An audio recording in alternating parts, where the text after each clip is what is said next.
Hello everyone! Welcome back again to my YouTube channel, and it's me na naman po ulit, Mutia Baliling ang Plantita from Davao City. For today's vlog and for today's video is sa mga nag-aantay po ng update ng vlog na ito. Ayan, yung vlog po ng nagmarkot tayo ng money tree.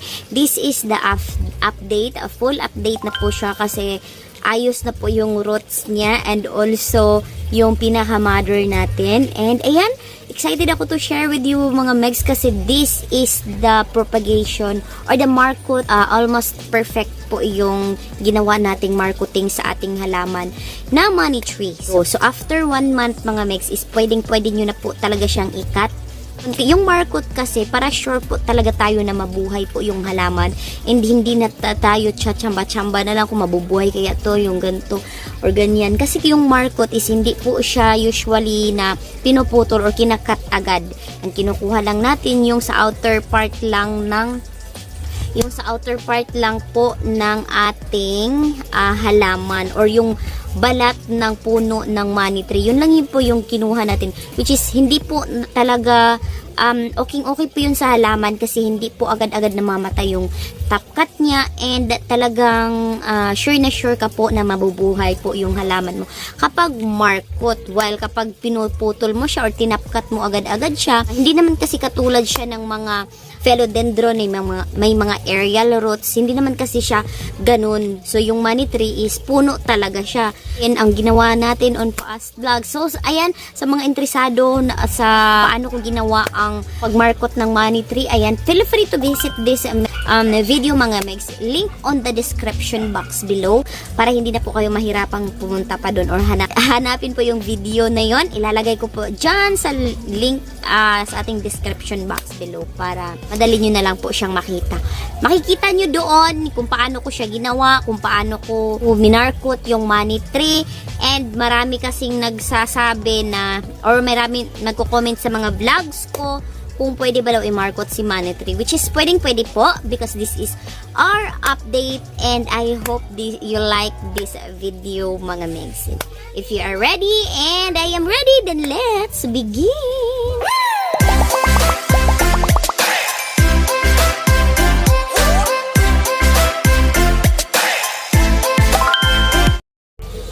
So, ayan, as you can see, open na natin siya. Ayan na yung roots niya, guys. So, ayan. O, nagwe-wave na yung roots niya.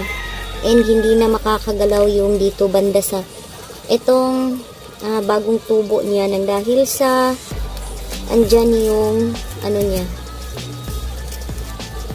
Ayan, tatanggalin ko siya, mga megs. Papakita ko sa inyo kung ano na nga ba ang nangyari sa kanya sa loob.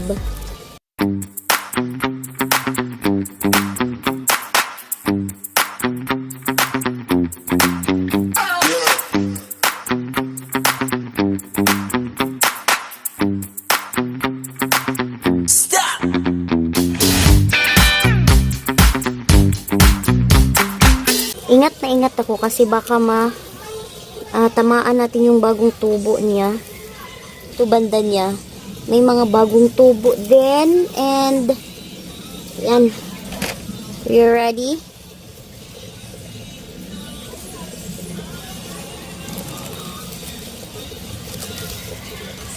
Tadan!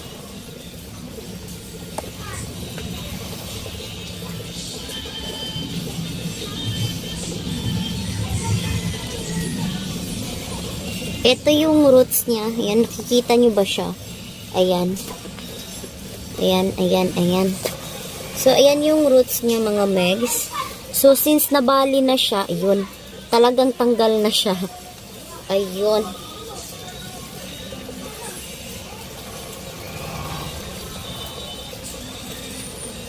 Ayan na siya dito. Ito na yung natira and ito yung, yan. Titignan natin. Ayan o, ang dami na niyang roots. O, ayun. Now, ito yung ating gagawing or ito yung ating itatanim. So, ayan siya mga mix. Ayan yung kanyang rootings na. Ayan.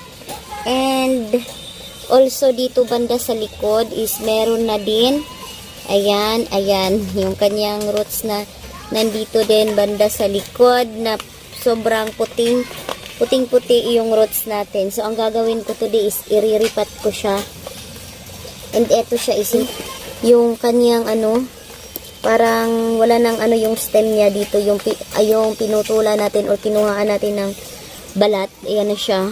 Meron siya mga bagong papatubo dito. Later is ipo-focus ko kayo, but eto siya is itatanim muna natin siya. So, tara.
So, ayun mga megs, yan na po yung nangyari dito sa ating, ito yung pinaka, ito yung pinaka stem niya, or yan yung pinaka mother sana natin. Ayan, ito yung cellophane na ginamit ko.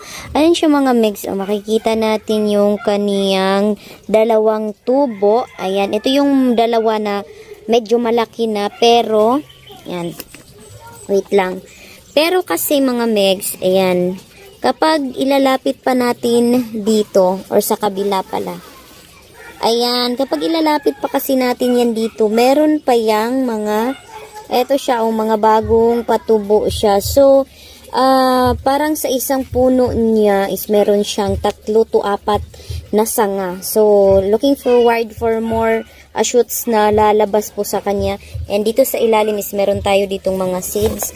Yan yung mga napulot ko kahapon na mga seeds. Hindi ko pa na seedlings. Ayan, aantayin na lang natin yan na tumaas or lumaki itong ating mga bagong shoots dito para talagang tuloy-tuloy na. And yes, ito yung ating top cut mga megs. Ayan, ito si top cut. Ang dami na nitong dahon. Meron nga lang siya ditong isang dahon na nabalik. Pero hindi ko na lang siya kinuha kasi 7 fingers kasi siya. Ayan, hindi ko na lang siya kinuha. Ito yung pinaka top cut natin. Although hindi siya ganun kaano kasi bagong nga siya. Bagong cut na natin doon sa ating pinaka mother. Yung pinaka top cut niya. And merong mga nagsi 7 fingers dito na banda mga megs. And ayan yung kanyang effect. And dyan sa ilalim, hindi na tayo mag-worry dyan kasi ang dami ng roots neto. Ayan. Dito sa may ilalim niya, ayan siya. Ayan. Marami na po siyang roots. Hindi na tayo mag-worry na baka ma-dead siya kasi wala pang roots. Nothing to worry mga megs kasi full of roots na po yung kaniyang ilalim. Ayan. So again, this is our top cut and this is our mother. Ayan. Ang dami kong liso dito mga megs and later is isisidlings ko yan sila. And so ayun na nga mga megs, nakita niyo yung update natin which is successful marketing. And sa lahat ng mga nagpaplano dyan na mag-market ng inyong mga money tree, gawin nyo lang po yung ginawa ko. Which is, ayan na po yung ating outcome sa ating marketing. Yan na po yung outcome sa ating marketing. And also, our, ayan, top cut na money tree. Eto siya mga mexes, hindi na tayo matatakot na madeded siya. Kasi super buhay na siya and meron na nga siyang roots. Yan. Ayan sa lahat ng mga magtatanong kung doon sa pagmamarkot ko is dinidiligan ko ba yung markot niya.